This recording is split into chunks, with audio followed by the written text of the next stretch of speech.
Ini ji dagra जेनेबा एवरिया ji गान होगासिनो नामा आबै दिनैनो नायखाबाय दा उनाव फैला नामा उनाव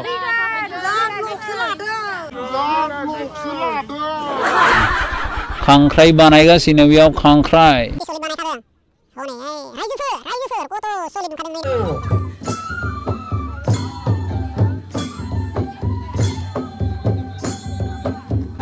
आंथ' मिथिला दे खिन्थु बे दामनायखौ खोनाबानो अबसे बिराद मोसानोबो गोसो जायो आरोना सिङावथ' मोसागासिनो माथो बुंबावनो आरोलाय मोसादों आरोना सिङाव दायो मोसाजाला अबसे हेल' गोजोन सानजौफुनि गाहाम हामलायनाय अननाय रेसिपिनायखौ नोंथां बयनिसिमबो जासि हरग्रोनाय जाबाय थ' बोराय बुरै आबौ आबै आदा बाजै बिब' फंबाय आरो बिनानावफोर थ' दिनै आङो थांगासिनो डिमाकुसि माने जेराव बर' साहित्य सभा जागोन थ' बेयाव थांगासिनो आङो ओमफ्राय आङो थांनानै देखायहैगोन नोंसोरनो कि प्रिपेरेसन बोरै बेसेबां आवगायखो बेखौनो देखायहैनोसै ओमफ्राय मा बानायगासिनो बेखौनो जेसेबां हायो नाजागोन आङो देखायनो थाखाय थ'दो बिना लेट खालामैनो थ'दो बेयाव थांनोसै ओमफ्राय आङो बाइकजों थांगोन नालाय थ' एसे बाइकआव एसे डायलग होलांसै थ'दो थांनोसै थ' दिनैनि भिडिअखौ स्टार्ट खालामजेननोसै लेट्स गो 2:12 जाबाय 2:12 बा 3:30 सहैनो हागौलै घन्टासेथ' नांखागोन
मेन गेटनिफ्राय थलायो बानायगासिनो माथो जाखो नै हनै 64थि बोसोरारि जथुम्मा बर' थुनलाइ आफाद दैमुनगर डिमाकुसि आच्छा थ' बेनो जादों दैमुनगर नै गेटआ जागासिनो लोगोफोर थ' रायजो राजा नोंथांमोन आङो सफैबाय बे जायगायावनो थ' आङो थाबायनानैथ' आंहाथ' जोबनायानो नङालै थ' बेनो जादों मेन गेट बेनो जादों मेन गेट हइस माथो रकेटसो होबायब्रा रकेट ओमफ्राय बिजाब बर' माबानियालाय ओइयावसो माथो ओइ साहित्य सभानि एमब्लेमा आरोना सिना थ' बे जादों मेन गेट अबसे ओइयावसो माबा थायोना जेनेबा बिदि बिजाबा बर' राव गेवलांथों होननानै थ' अबेजों थांनांगौ जाखो दालाय आंनाथ' अबसे बिजोंबो थांजायो थलाय होनबा थांसै बिजोंनो नङाबाथ' बिराद टाइम नांगोनलै ओमफ्राय अबावबाफोर जुदि बिसोरो प्रेक्टिस खालायगासिनो नामा अबावबाफोर प्रेक्टिस खालायदों नामा डेन्स नङाबाथ' बिदिनो थांजागौमोन आंहा बिजोंनो थांसैलै र' आंहा ओइ ओरैजाय थांना फैसै ओरैनो ओमफ्रायसो बेयाव हाबगोन आङो र' बेयाव गोथाव मोनजागोन आरोना गोथाव उदै दुंनाय जासे दखानानो दखानलै माथो सलिड होथारदों बेवहाय ओइ बिजों जेबो गैथ'ला ओमफ्राय इयावलाय मा जागासिनो आच्छा बेयावसो प्रेक्टिसा जागासिनो आच्छा हनै बेयावसो प्रेक्टिसा जागासिनो रा आंथ' हरैहाय थांथ'ला दिनैहाय हनै मालाय बिसोरो प्रेक्टिस खालायगासिनो बोरोब्रा माबायालाय ओइलाय नायदो दुं दुं थिथिथि दुं दुं थिथिथि होगासिनो दुं दुं थिथिथि दुं दुं थिथिथि होगासिनो दाना आंनाथ' मा खालायबावनांगौ आङो ओइ मेन गेटजोंनो थांना हाबना फैसैलै र' थ'दो आङो बाइकजोंनो एसे देखायनोसै ओइयाव हाबनानैनो आइदै बिजों एसे लामाफोरखौ आइदै बानायबाय आरोना ओइ बाइकआलाय थांजायोना थांजायाब्रा आहा बाइकखौ बेयावसो दोननांगोन नांलै माथो सिदा थांसै नै बानायगासिनो नै मावगासिनो एखेबारे धुमधाम ओइयाव माथो माबा बानायगासिनोथाय थांजायो ओइ सिसि ब्लक होगासिनो बिसोरो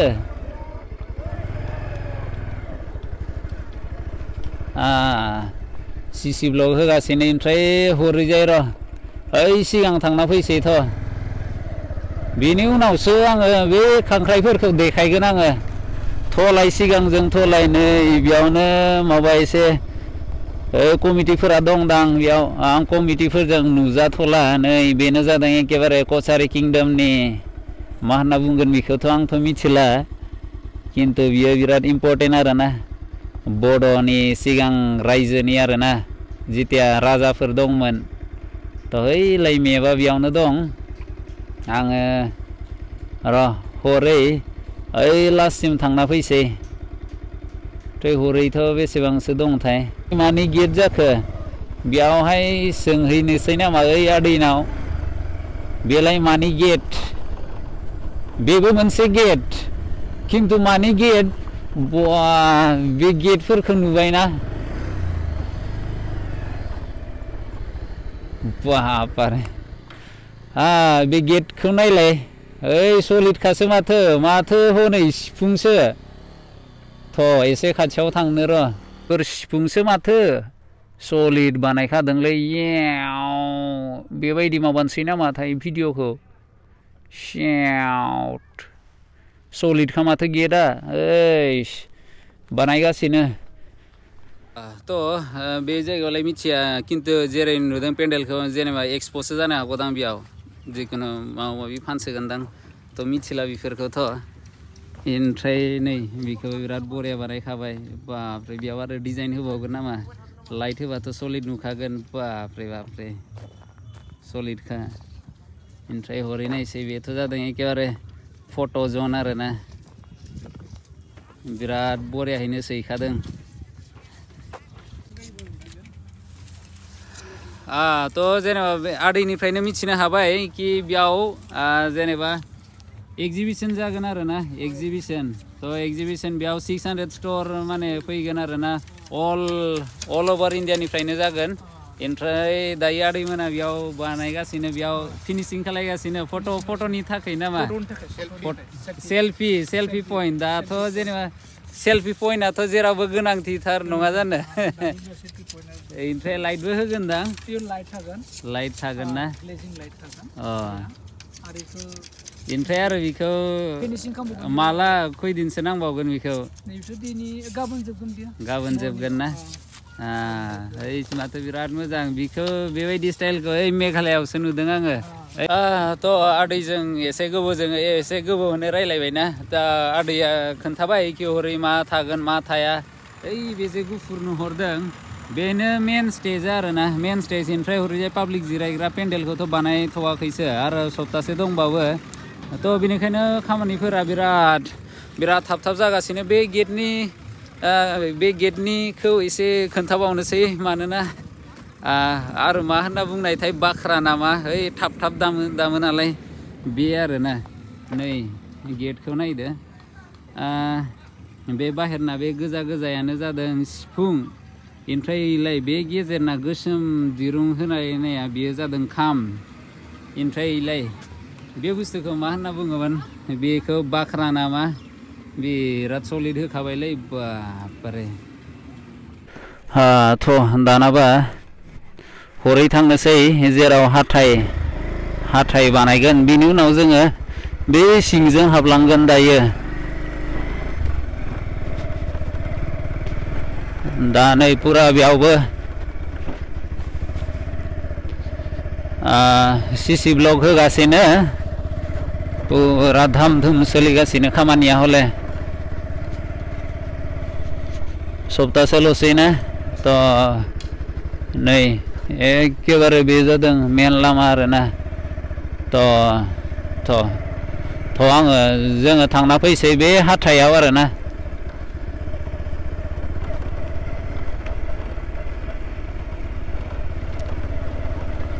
हैस माथो बेयाव खाथियावनो बागानबो दं थ' जायफोरा बागान नुवाखै साहानि बागान बेखौबो नायनो हागोन बेयाव नै बेनो जादों हाथाय गोजों हाथाय ओइलाय मार्केट साब कमिटि थ' बेनो जादों एखेबारे हाथायनि एरिया आरोना फुरजायथ' बारा हाबलालै दा बेनो एरियाया माथो आरोलाय दाथ' जेबो गैथ'ला जेब्ला प्रग्राम जागोन ना थ' बेयावसो एखेबारे हाबसुलाबायगोन हाब्रेलाबायगोन जेरावबो थ' मानोना दायो आङो नोंथांमोननो ओरैनो देखायनो फैदों कि मा बानायगासिनो दं थ' नोंथांमोना जुदि साहा बागान नुवाखैबा साहा बागानखौबो एन्जय खालायनो हागोन खिन्थु बेफोराव लाइट मोजां होनांगोनलै कमिटिनि मानसिफोर नङाबा सेंग्रा सिख्लायाथ' दिगदारासै माने प्रबेबिलिटि माने बिदि जानोबो हागौ ना माथो सेंग्रा सिख्लानि थैयाथ' गरमखा थ' मोजाङै लाइट होनांगोन थ' जों दायो बिजों थांग्रोनोसै जाखोब्रा थ' र' बिजों थांथ'ला बेनो जादों मेन पेन्डेल बिनि उनावनो ओइ गेटआव लास्टाव फैसै र' बिजोंनो थांग्रोनोसै नामा थ' बिजोंनो थांग्रोनोसै नायलांबाय थादो नै एखेबारे पेन्डेलफोरखौ बानायगासिनो धाम धुम जागासिनो खामानिफोरा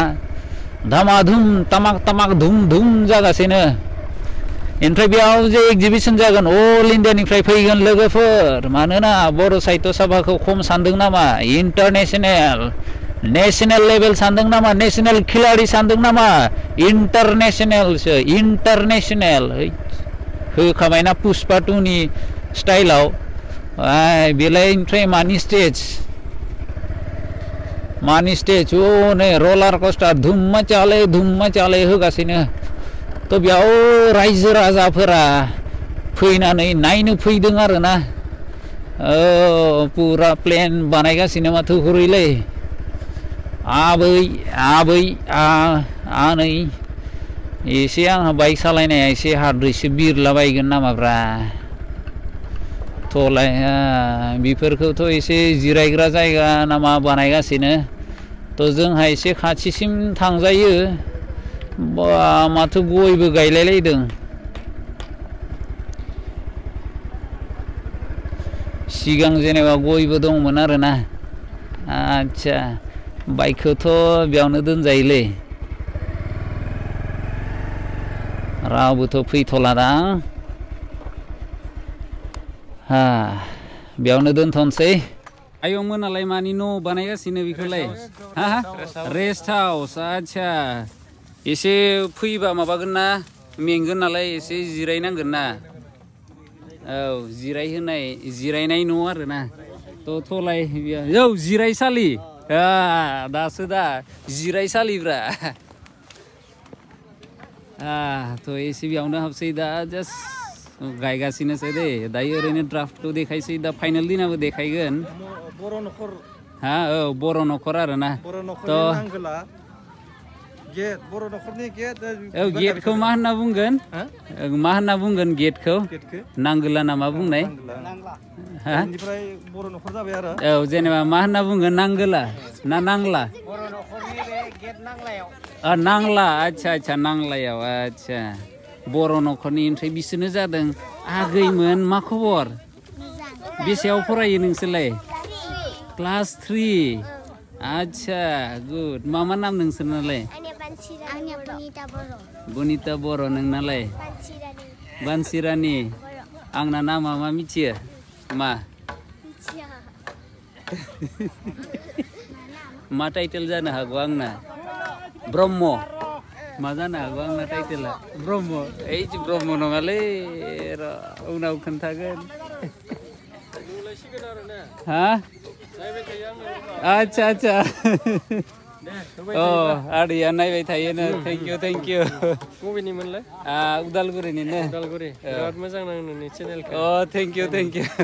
एसे ओरैनो फैबाय आरोना दा 10 तारिखआव फैगोन औ एसे हाबसै दा नै बिबारफोरखौ गायगासिनो थ'दो एसे सिङाव थांसै अबसे दाथ' कमप्लिट जाथ'वाखै दा ओरैनो ड्राफ्ट आरोना ओमफ्राय बे बुस्थुआलाय मा सिगां बेबायदिनो थायोमोन नामा बेलाय मा मोसौ गलि नामा आंथ' मिथिथ'ला दा उनावसो लिरसिगोन ओइलाय नै जि दाग्रा जेनेबा न' आरोना ओइ हनै बा माथो बरिया जि गानहोगासिनो नामा आबै दिनैनो नायखाबाय दा उनाव फैला नामा उनाव औ सानफ्रोमबो फैखागोन दा माखौ आरो फैबावगोन ना हनै गथ' बादों गासैखौबो देखायथ'ला र' बे सेंग्राफोरा गस्ला गानजोबाखैना बानायबाय थादों हरै दं ओमफ्राय नै बेनो जादों बाथौ थानसालि नामा औ बिराद सलिड बानायखादों ओमफ्राय बेनो मेन बिनि आदैखौथ' इयाव लोगो मोनदोंमोन दा जाया माबादोंमोन जाया एसे नायगासिनो बे खामानिखौ माथो बे न'आवलाय बिराद भिरथार मानि एफा भिर थानो एसे नायहैसै आयौ माथो गासैबो आबै मादै गासैजों माबाबोजोबसो बेयाव माइनाव माइनाव दंनो बिनिखायनोथ' बिराद भिर ओइलाय बे जादों खामिसिं आरो खामिसिं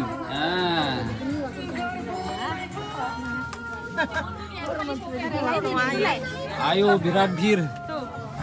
दसे नेनसै र' दसे नेनांगोन आच्छा मा दं बेयावलाय माइ गायनाय आरो माइनाव खुन्दा लायनाय माइनाव बिजौ लायनायखौ दखना गानहोदों ओइ बे गुफुरबो गानो नामा बे गुफुर गाननाया आघोन मासाव माइनाव बिजौ लायो नङा बे माइनाव बिजौ बरायगोन ओमफ्राय गोसोम गाननायालाय गोसोम गाननायाबो माइ गायगोन आच्छा ओमफ्राय बे मोसौ हालेवगोन गामसा गानथावना ओमफ्राय सिङावलाय मा दं नै बेनो जागोन ओइ लांगाखौ नङा बे मोनसेयाव बे मालिक थाग्रा बे जेनेबा बे मालिक थाग्रा आरो मोनसेयावनो जेनेबा बेयाव मालिक थागोन ओमफ्राय ओरैजायथ' खामिसिं जाखाबाय खामिसिङाव गोथाव ओंखाम मोनजागोन फिसा मोनजागोन नानि ओमफ्राय मा मोनजागोन ओमफ्राय नै जादों बाख्रि दा जाखो बेलाय दाउ दोनग्रा हनै बाहाबो दं खिन्थु दाउआ गैथ'आ आरो दायो लाबोगोन ना होनजोबदों बेयाव ओमफ्राय नै माइबारि सलिडखा माथो दायो मोसानायखौ प्रेक्टिस खालायनायखौ एसे नायसै जाया लिडारना एसे बुंगासिनो आरोना दसेनो बावगारो होननानै माथो बुंबावनो आरोलाय बिसोरबो आं बायदिनो दां दसेनो बावगारो आंथ' मोसानो रोङा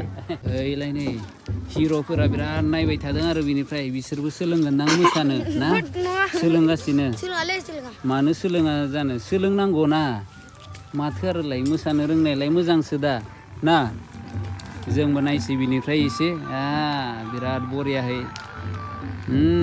बिसोरो मोसागोन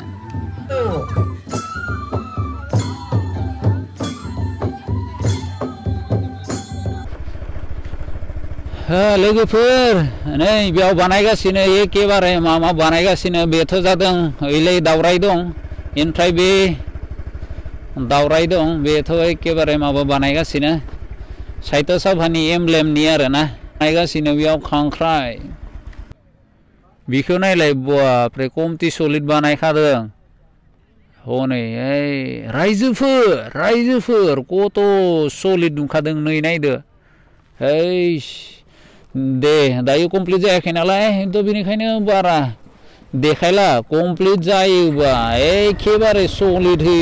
बिराद गोलाव भिडिअ बानायखागोन उनाव ओमफ्राय नै बेयावबो रं होगासिनो जासिगोनानो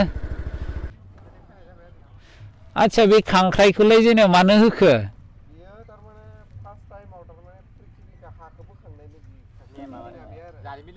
आच्छा मोनसे गान दंमोनलै बे बिराज नार्जारिनिमोनथाय खांख्राइ खन'नायाव जिबौजों सौजाबायनो ना किन्तु बासियो आरो मानोना जिबौआ दन्दासोमोननो दे आदा होमबा